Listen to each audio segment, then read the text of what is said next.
कल कल आए हैं चुंदी छरी आए हैं असुरल्ला काटत जा असुरल्ला काटत जा काली काली काली काली काली कलकला काली काली काली काली काली कलकला रण माकत को असुरन खाए काली कल कल आए हैं चुंदी छरी आए हैं असुरल्ला काटत जा असुरल्ला काटत जा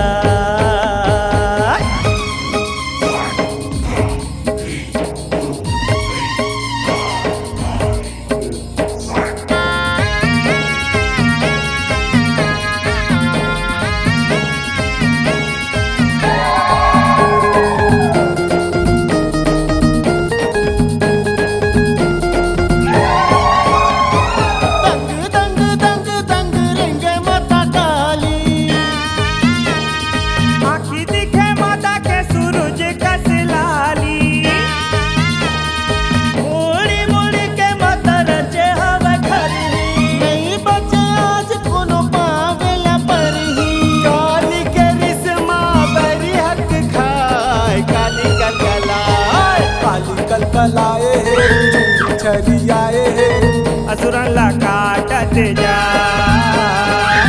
असुरल्ला काटत जा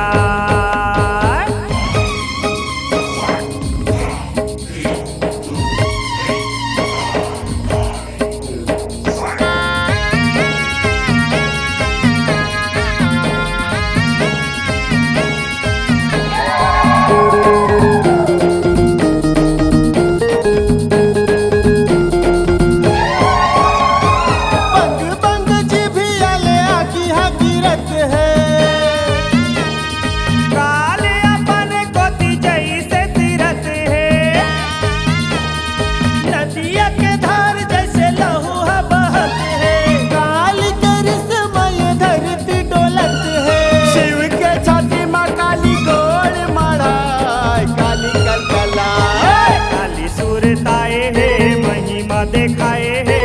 देवता मन फूल बरसा काली सुरताए है महिमा दिखाए है देवता मन फूल बरसा काली कल कल आए है चुंदी छरी आए है असुरल्ला काटत जा काली कल कल आए है चुंदी छरी आए है असुरल्ला काटत जा